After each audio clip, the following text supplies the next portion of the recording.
Pour ce qui est des Juifs du judaïsme, eux autres voulaient voir leur vue prédominer selon la Torah, scrupuleusement et à la lettre de la loi. Pauvre Paul.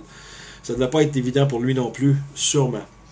Gardons en tête ce contexte et regardons de près le passage en 1 Corinthiens, chapitre 11, où Paul règle des disputes et des arguments entre les différentes vues. Nous allons maintenant séparer le texte de 1 Corinthiens, chapitre 11, versets 1 à 22, en 3 sections. On va décortiquer ce passage-là et le placer dans son bon contexte, si vous le voulez bien. Mais avant que je fasse ça, j'aimerais vous attirer, parce que ça vient de me passer par la tête, si Paul persécutait les premiers chrétiens, pensez-vous qu'après avoir été libéré par Christ et envoyé aux autres nations qui avaient le goût de subjuguer des femmes? Je pense pas. Paul connaissait très bien la Torah. Paul nous dit, dans le premier bloc, en 1 Corinthiens, chapitre 11, verset 1 à 10, mais verset 1 plus particulièrement, Paul dit, « Soyez mes imitateurs, comme je le suis moi-même de Christ. » Et rappelez-vous ce que je vous ai dit au propos de Jésus-Christ tout à l'heure, que Jésus avait une haute estime des femmes. Il les estimait beaucoup. Verset 2, « Je vous loue, Paul loue les Corinthiens, je vous loue de ce que vous, il les vante, je vous loue de ce que vous vous souvenez de moi à tous égards, et de ce que vous retenez mes instructions telles que je vous les ai données. » Verset 4, « Tout homme qui prie et qui prophétise, la tête couverte, déshonore son chef. Toute femme, au contraire, qui prie ou qui prophétise, qui travaille pour le Seigneur, la tête non voilée, déshonore son chef. C'est comme si elle était rasée. Car si une femme n'est pas voilée, qu'elle se coupe aussi les cheveux. Or, s'il est honteux pour une femme d'avoir les cheveux coupés ou d'être rasée, qu'elle se voile. » Puis là, j'ai fait une petite parenthèse ici, versets 8 et 9. En effet, l'homme n'a pas été tiré de la femme, mais la femme a été tirée de l'homme. Et l'homme n'a pas été créé à cause de la femme, mais la femme a été créée à cause de l'homme. Verset 10, c'est pourquoi la femme, à cause des anges, doit avoir sur la tête une marque de l'autorité dont elle dépend. Là, avant que je poursuive au deuxième bloc, il faut se mettre dans le contexte que Paul aussi il répond à des questions aussi, à des différends dans les groupes. Deuxième bloc, les versets 11 à 17. On va avoir un petit peu plus de lumière, si vous voulez bien. Verset 11. Toutefois, dans le Seigneur, là on dit bien, dans le Seigneur.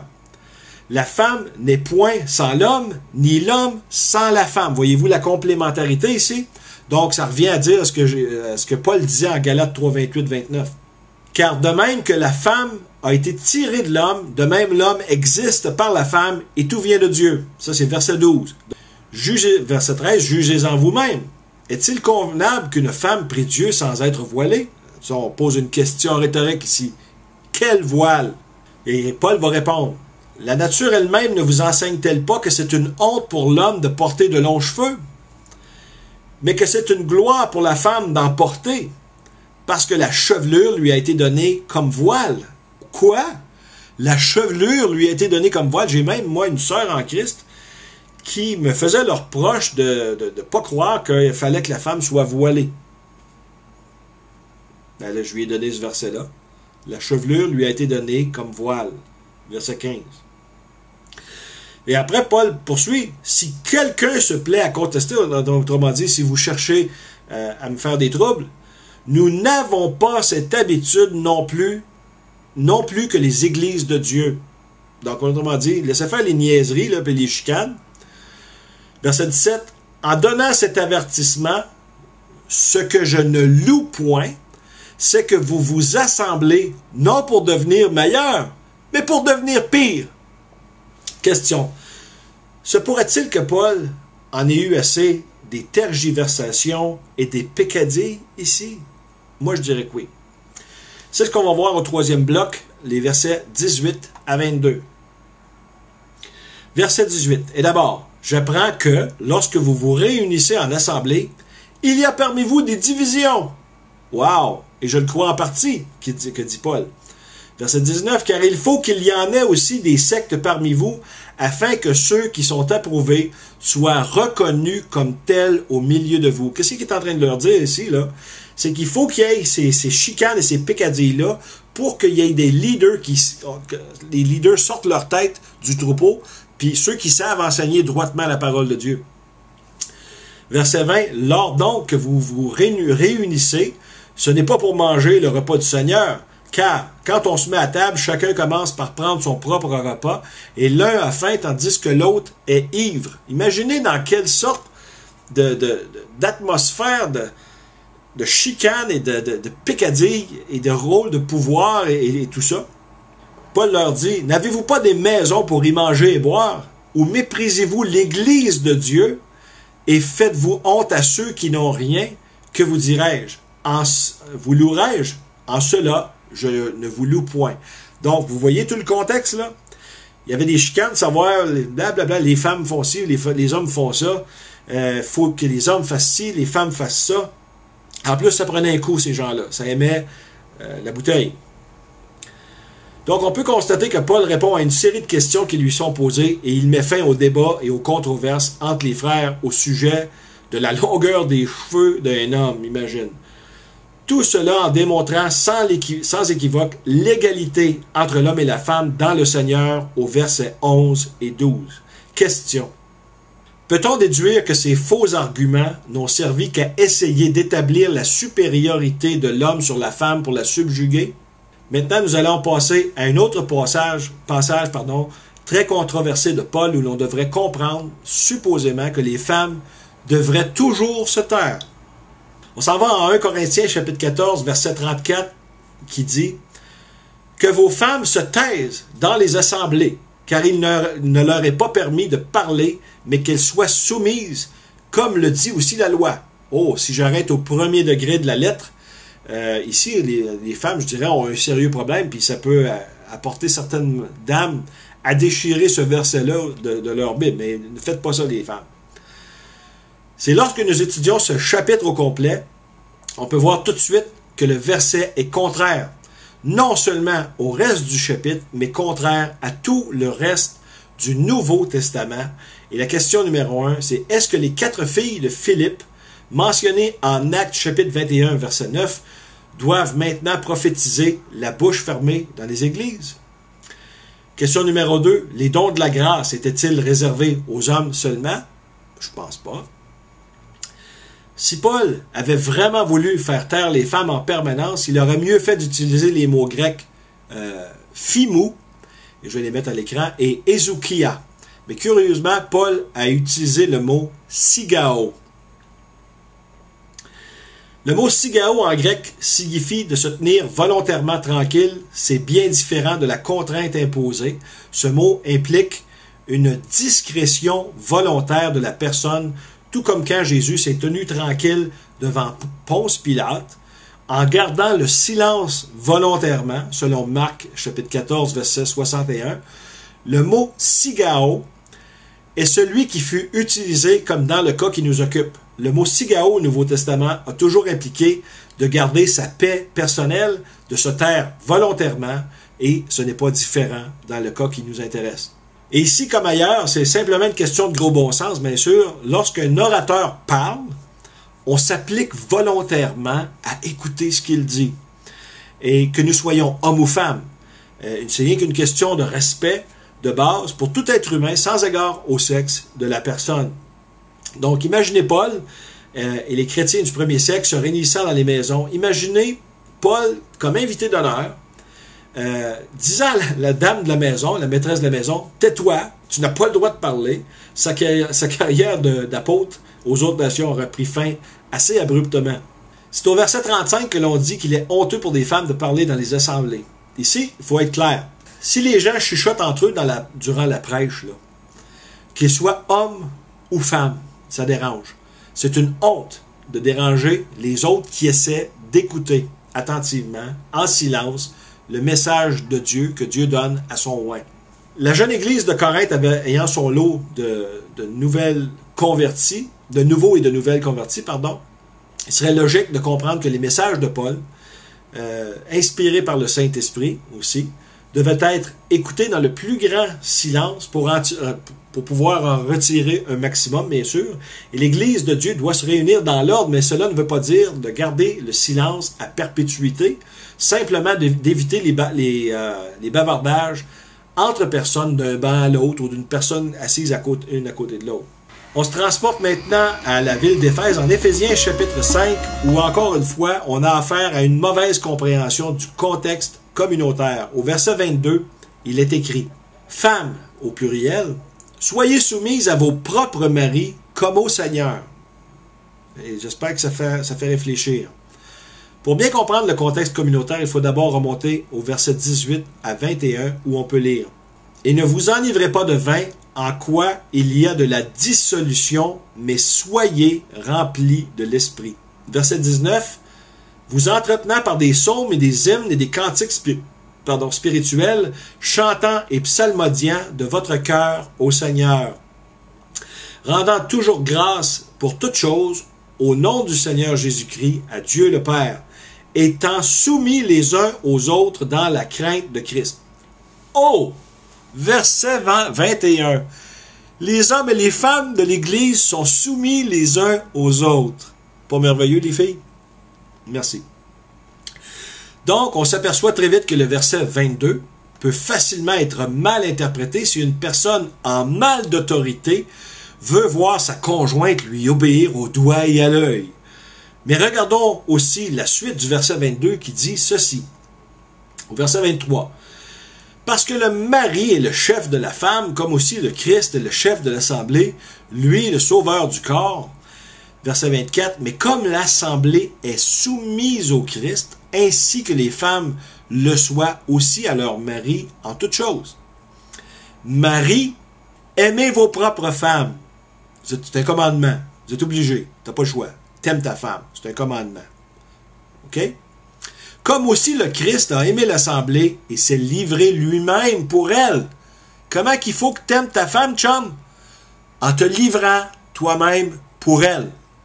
Verset 26, afin qu'il la sanctifiât en la purifiant par le lavage d'eau par la parole, afin que lui se présentât l'assemblée à lui-même, glorieuse, n'ayant ni tache, ni ride, ni rien de semblable, mais afin qu'elle fût sainte et irréprochable. Monsieur, tu as une grosse responsabilité envers ta femme. Tu la laves par la parole de Dieu. OK? Donc, vous êtes là pour vous édifier aussi l'un à l'autre. Vous êtes soumis l'un à l'autre. Verset 28. De même aussi, les maris doivent aimer leur propre femme comme leur propre corps. Celui qui aime sa propre femme s'aime lui-même. Fait 1. Car personne n'a jamais haï sa propre chair, mais il la nourrit et la chérit comme aussi le Christ, l'assemblée. Verset 30. Car nous sommes membres de son corps, de sa chair et de ses os. C'est pour cela que l'homme laissera son père et sa mère et sera joint à sa femme et les deux seront une seule chair. Verset 32. Ce mystère est grand, mais moi je parle relativement à Christ et à qui? À l'assemblée. Toutefois, verset 33, que chacun de vous aussi en particulier aime sa propre femme comme lui-même. Et quant à la femme, qu'elle craigne respect, c'est-à-dire le mot qui est en grec ici veut dire respect et révérence, qu'elle craigne son mari. Quand on dit la crainte de l'Éternel, est-ce qu'il faut craindre en tremblant de partout? Aussi, on parle de sainte révérence, de respect. C'est la même chose. Quand on dit à la femme de craindre son mari, c'est d'être révérencieuse, respectueuse de son mari. Et c'est dans ce temps-là, quand la femme se sent aimée de son mari, elle a moins de difficultés à respecter et à révérer son mari, à lui être soumise comme l'homme doit être soumis à sa femme. Question. Comme on l'a vu au verset 21, est-ce que l'autorité est à sens unique si les uns se soumettent aux autres dans l'assemblée? Direct non. Messieurs, si donc Christ est le chef de l'assemblée et se donne pour son Église, quelle partie de vous soumettre à vos épouses vous fait-il peur? Plus dérangeant encore, c'est au verset 22, les mots « Soyez soumises » sont en italique et furent rajoutés. On peut aussi ici donner le crédit à Saint Jérôme. On devrait plutôt lire « Femmes, soyez à vos propres maris comme au Seigneur. » Ah, différent un peu. C'est une question simplement de faire un, comme Jésus l'avait dit en Jean chapitre 17, dans sa prière au Père, étant un seul corps uni en Dieu. Heureusement qu'il y a le verset 21 pour nous rappeler du mutualisme de la soumission dans la crainte de Dieu.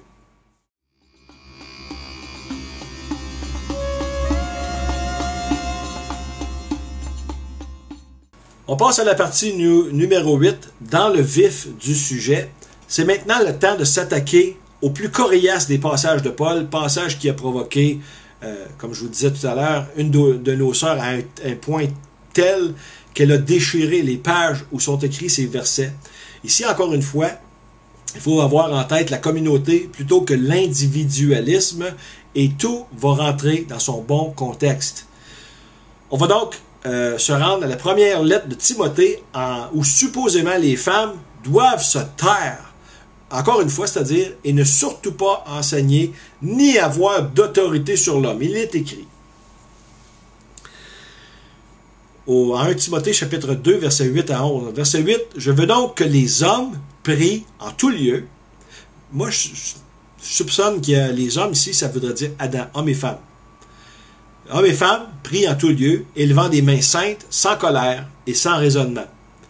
Verset 9. De même aussi que les femmes se parent d'un costume décent avec pudeur et modestie, non pas de tresses et d'or, ou de perles, ou d'habillement somptueux. Autrement dit, une femme pieuse, il va dans la simplicité. Verset 10 parle de bonnes œuvres. On encourage les hommes et les femmes à faire des bonnes œuvres. Ce qui s'y est à des femmes qui font profession de servir Dieu. Donc, on peut se dire, si les femmes sont appelées à faire des bonnes œuvres, c'est quoi? Seulement servir des malades, aller servir aux tables, ou faire toutes ces bonnes œuvres que Dieu nous appelle à faire. Verset 11, que la femme apprenne dans le silence. Et le mot silence, dans le grec ici, c'est ezoukia, qui veut dire dans la quiétude et la paix, en toute soumission, et ce mot-là, dans le grec, veut dire comme tout autre être humain en soumission à Dieu. Tout simplement. 1 Timothée 2,12, mais c'est là que ça se garde. Je ne permets pas à la femme d'enseigner ni d'user d'autorité sur l'homme, mais elle doit demeurer dans le silence, et zoukia, bien sûr, quiétude et paix. Et là, il faut décortiquer ce verset-là en 3 étapes. Première étape, ne permet pas. Ici, on a le mot épitrépo, qui est une directive temporaire, mais non pas permanente. Et ensuite, à la femme, ici, là, il faut comprendre que dans ce temps-là, il y avait probablement une femme qui voulait chercher à dominer sur un homme. On parle d'une femme en particulier. Paul dit, je ne lui permets pas ni d'user d'autorité. Et le mot dans le grec, c'est autantéo. Et c'est-à-dire que c'est assez spécial, parce que là, il dit, non pas d'user d'autorité, mais de ne pas dominer l'homme. Donc, ce qui est tout simplement logique. Aucun être humain ne doit dominer sur aucun être humain, ni l'homme sur la femme, ni la femme sur l'homme. Et l'homme ne domine pas sur les femmes non plus en communauté. Lorsqu'on travaille ensemble, communément, dans la complémentarité, on ne domine pas les uns sur les autres. On travaille ensemble. Donc, on devrait lire ce passage-là, 1 Timothée 2,12, de la manière suivante. Je ne permets pas à cette femme d'enseigner, peut-être parce qu'elle était une mauvaise enseignante, ni de dominer l'homme dans ses fonctions officielles. Autrement dit, si une personne veut enseigner, elle doit d'abord comprendre un principe fondamental sorti de la bouche de Jésus. Si quelqu'un veut être le premier, il sera le dernier de tous et le serviteur de tous, en Marc 9, 35. Mais j'irai plus loin. Si cette femme n'avait pas bien étudié et qu'elle cherchait à avoir de l'autorité sur les hommes et à leur enseigner, bien, elle était probablement incompétente. Paul a donc mis fin à cette guerre de pouvoir, la femme se soumettant par amour à son propre mari et non pas à tous les hommes de l'Église, comme lui, le mari, se soumet aussi à sa femme et vivent en communion et en partenariat. 1 Timothée 2,13, car Adam a été formé le premier, et puis Ève, oui, c'est logique, d'après ce qu'on sait des Écritures. 1 Timothée 2,14, « Et Adam n'a pas été trompé, mais la femme ayant été trompée est tombée dans la transgression. » Et il faut comprendre qu'Adam n'a pas été trompé, oui, c'est vrai, mais que lui a péché volontairement et consciemment. 1 Timothée 2,15, « Mais elle sera sauvée en enfantant si elle persévère dans la foi et l'amour, la sainteté avec modestie. » Au verset 2,15, on a le mot « elle sera sauvée », « sodezo », qui veut dire « elle fera bien » tout en faisant ceci, pourquoi? Ce qui veut dire, elle sera sauvée, elle fera bien en enfantant, si elle persévère dans la foi et l'amour et la sainteté avec modestie. Donc, tout en faisant ce pourquoi elle a été créée.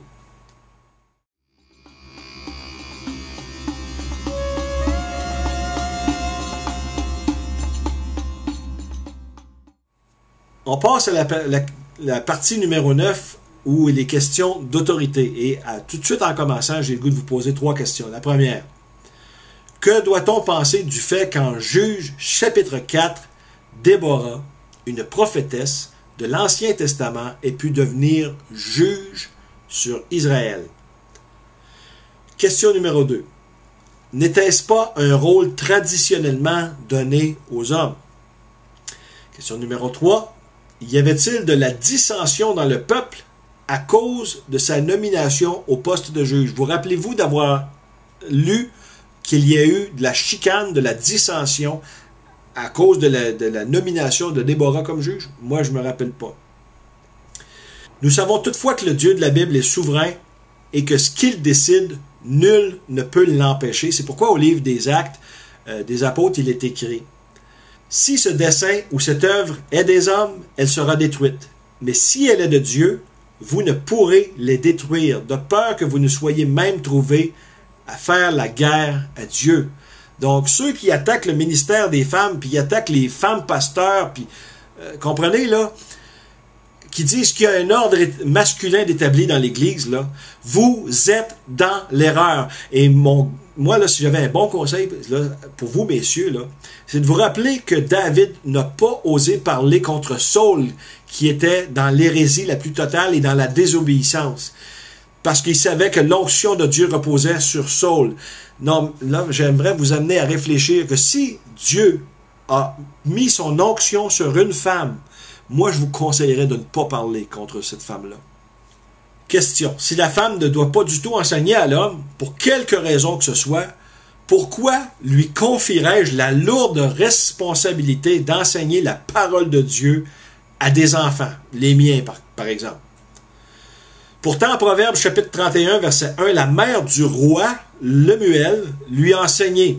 À lui, un adulte et un roi par-dessus le marché, il est écrit: parole du roi Lemuel, l'oracle que sa mère lui enseigna.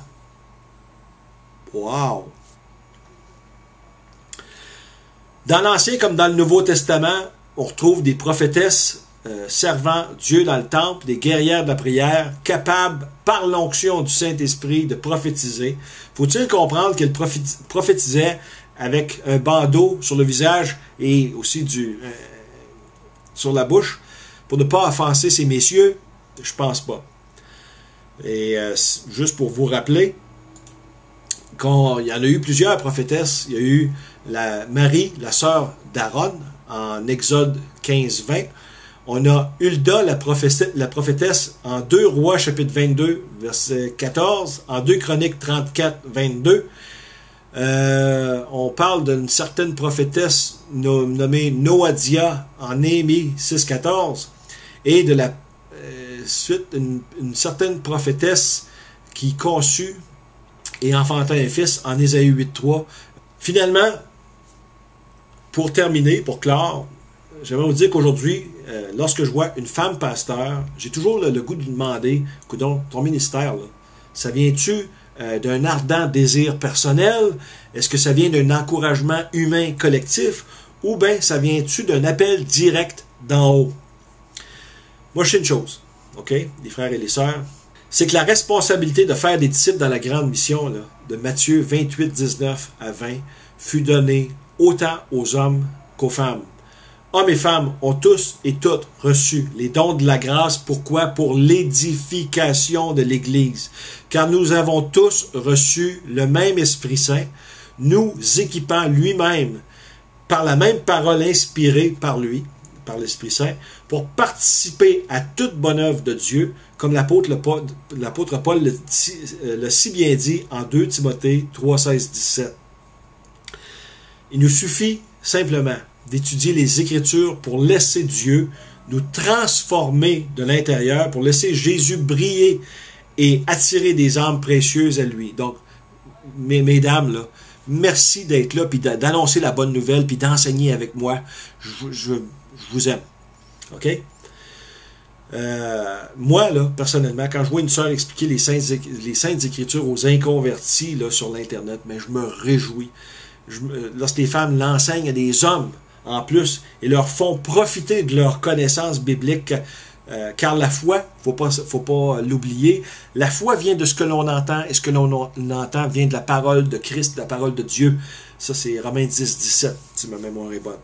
Donc, mesdames et messieurs, testez les esprits, c'est ça qui est enseigné, de tester les esprits. Si une femme n'enseigne pas par la puissance du Saint-Esprit, et si ce n'est pas biblique, vous allez le savoir de toute manière. Et si jamais vous avez étudié vous-même la Bible et toutes ces doctrines de manière approfondie, il n'y a pas grand monde qui pourrait vous enseigner des choses qui ne sont pas droites. C'est pour ça que j'enseigne aux gens, premièrement, à comprendre la Bible d'une manière globale. Ensuite, par l'Esprit, bien sûr, à force de prière aussi, parce qu'il y a une grosse récompense à mémoriser ce qui est écrit dans la parole. Le Saint-Esprit fait ressortir les enseignements. Donc, testez les esprits, mais aussi connaissez vos Bibles. C'est la meilleure façon d'éviter que des mauvais enseignants, qu'ils soient hommes ou femmes. Donc, mes sœurs en Christ, cette étude était pour vous, surtout, mais aussi pour les messieurs, il faut le dire, pour réveiller certains messieurs qui dorment encore au gaz. Moi, je suis heureux de travailler au champ de la récolte des âmes avec vous. Merci à toutes mes sœurs en Christ d'œuvrer de concert avec nous. Que notre Père Céleste vous ouvre les portes du témoignage et de l'enseignement, qui vous ouvre les portes toutes grandes, qui vous fournissent d'opportunités multiples, que ce soit d'enseigner à des hommes ou des femmes qui vous ouvrent les portes. Nous avons besoin de vous, mes sœurs. C'est pour cela que Dieu a créé une aide à Adam. Alors, soyez extrêmement bénis dans le nom de Jésus-Christ. Soyez bénis, hommes et femmes, en complémentarité. Au nom de Jésus-Christ, à la prochaine.